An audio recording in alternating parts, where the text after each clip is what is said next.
뭐 그랬는데 요 책은 그나마 사게 된 게 이 사람이 이 책을 쓰는데 10년이 걸렸대. 어. 근데 요 책이 지금 나온 지 석 달 됐는데 지금 또 서점에 가면요. 강화문 교보나 제 강남 교보에 가면 아직도 알려 있고 많은 사람이 찾고 있는 책이야. 그래서 내가 이 책을 이 책을 아예 소개를 안 하려고 그랬어요. 그냥 내만 조금 읽고 그냥 말 뭐 또 그런 책이 나왔구나 이러면 하려고 했는데 제대로 실행편 누가 제대로 과학적 데이터를 제시한 호흡, 숫자가 나오는 호흡, 산소 포화도가 어떻고 미토콘드리아에서 이 호흡이 어떻게 일어나고까지 연결하고 하는 그런 책이 없는가 어, 그런 책이 좀 소개를 해야 되겠다 했는데 이 책을 석 달 전에 사갖고 잠깐 한 30분 보다가 아이 너무 어떤 개인 이야기가 너무 많고 범벅이 돼 있어. 그래서 서가에 꽂아놓고 있다가 석 달 전에 잠깐 봤다가 한 달 전에 또 잠깐 봤어요. 한 30분. 아 그래도 별로 안 당겨. 그래서 이걸 내버려 뒀어요. 밤 9시 넘어갖고 잠깐 봤더니 다미주의 이론을 중간에 소개해놨어. 이 책이 상당히 심도 있게.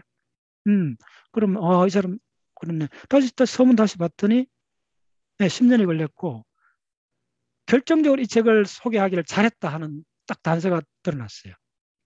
이건 좀 중요한 이야기입니다. 왜냐하면 이 사람이 책을 딱 두 권 썼어요. 이전에 썼는 책이 프리다이빙이라는 책이에요.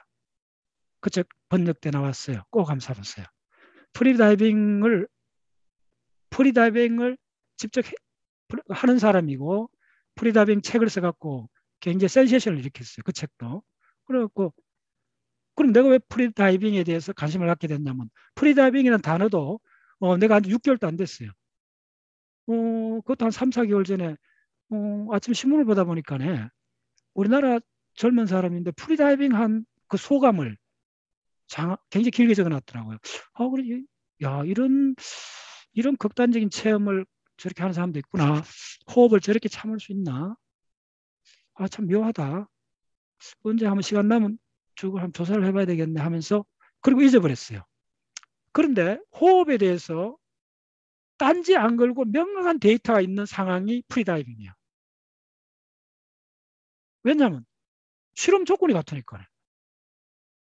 근데 호흡은 각자 하잖아요. 각자 자기 식대로 하니까네. 실험 조건이 걸어가면서 하는 것도 있고 앉아서 하는 거 온갖 종류 그다음에 호흡을 어떻게 하는 여러 가지 표준화된 게 그래서 표준화된 게 있는지 모르겠는데 약간은 있어요. 그 처음에 그 자선을 이렇게 배우되면 중국에서 나온 자선의라는 짧은 경전이 있습니다.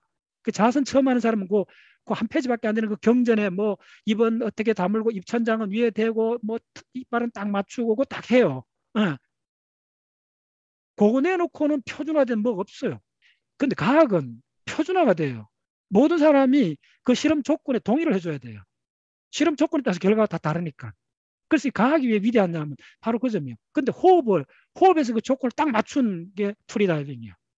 그래서 먼저 여러분 프리다이빙 세계를 이해하는 것이 다양한 호흡을 과학적으로 접근하는데 저는 지름길이라 봐요. 그래서 이 책을 내가 추천 잘했다. 왜냐하면 이 책에 저자가 딱 두 권의 책을 썼는데 그 전에 썼는 책이 히트를 쳤는데 그게 바로 프리다이빙의 세계, 프리다이빙이라는 책을 썼어요. 네, 그 책을 보면 말 그대로 호흡이 완전히 공개적인 장소에서 꼼짝 못하게 실력 대 실력 누구나 오래 참는가 여러 가지 또 방식이 있어요. 조건이 다 동일하게 하고 하는 그 게임이요. 또 그래서 이 책을 쭉 사실 이 책 얼쭉 다 90%다 봤어요. 오늘 내가 하루 만에. 네. 결론 말씀드리면 소개 아주 잘했다. 굉장히 사이언티픽해요. 숫자가 바글바글 들어있어요. 네. 호흡은 도대체 몇 번 해야 되고 어떻게 해야 되고 정확하게 정한 데이터가 있고 이 모든 근거를 이 사람 이 책을 쓰는데 10년 걸렸던 이유가 뭐냐면 자기 혼자 했던 게 아니고 이 사람이 스탠포드 대학에 가서 실험을 했어요. 요 딱 한 실험이 이 사람 인생을 바꾼 실험이 돼요. 열흘간 실험했는데 뭐냐면 빨리 하겠습니다. 간단해요. 이 책을 이해하는 건 너무 간단해 어떤 측면에서 보면. 안에 보면 굉장히 복합적이에요. 다층적인데 바깥에서 보면 너무 간단해요.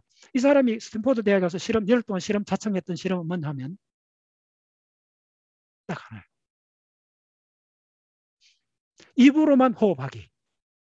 코에 플러그를 찝게 막고 결코 하루 종일 잠잘 때도 안 빼고 24시간 코를 막고 열흘 동안 입으로만 호흡했어요. 얼마나 선명해요, 실행이.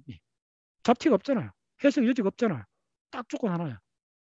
그 다음에 어떻게 했냐면 매일 가서 혈액 채취하고 모든 생리적 그 스탠포드 고급 장비로 갖고 다 측정한 거예요. 그리고 이 사람 인생이 바뀌었어요. 결론 명확해요. 웬만하면 입으로 숨쉬지 마. 입은 숨쉬는 기관이 아니야. 코로 숨쉬어야 돼. 이게 책의 첫 번째 결론이에요. 두 번째 이 사람이 주장하는 건 뭐냐면 요거는 오늘 강의의 핵심 내용입니다. 우리가 산소를 호흡하는 이거는 평상시에 우리가 들이마시는 산소의, 요 핵심입니다. 들이마시는 산소의 4분의 1만 필요하다는 거예요. 그러면 75%는 리던던시라는 거예요. 안 해도 된다는 거예요. 요게 핵심이에요. 그리고 이 책에 올슨이라는 유럽의 어떤 전문가를 이 사람이 만나갖고 같이 계속 하는데 그 올슨의 이야기가 나도 책을 읽으면서 굉장히 통쾌했어요. 제가 10년 동안 했던 이야기를 외국의 전문가가 평생을 하고 있었더라고. 호흡에서 진정 중요한 것은 산소가 아니고 절대적으로 이산화탄소다. 그리고 올슨이 했던 말이 이 책에 나오는데 그 문장이 이렇습니다. 우주에서 가장 오해받은 분자가 이산화탄소다. 와, 10년 묵은 채증이 들어가는 것 같았어요. 저는 그 문장을 읽는 순간. 다시 한번 내 그대로 읽을게요. 우주에서 가장 오해를 많이 받은 분자가 저 책에는 기체로 나와요. 우주에서 가장 오해를 많이 받은 기체가 이산화탄소. 나는 그걸 분자로 바꾸는 게 더 명확하다 봐요. 우주에서 가장 오해를 많이 받은 분자가 이산화탄소란 분자예요. 억울해요, 이산화탄소는. 다른 거는 대충 짐작할 수 있는 건데 이산화탄소가 왜 이렇게 오해를 받았는가? 그리고 그 오해를 왜 그렇게 일반인들은 그걸 이해를 못하게 됐는가?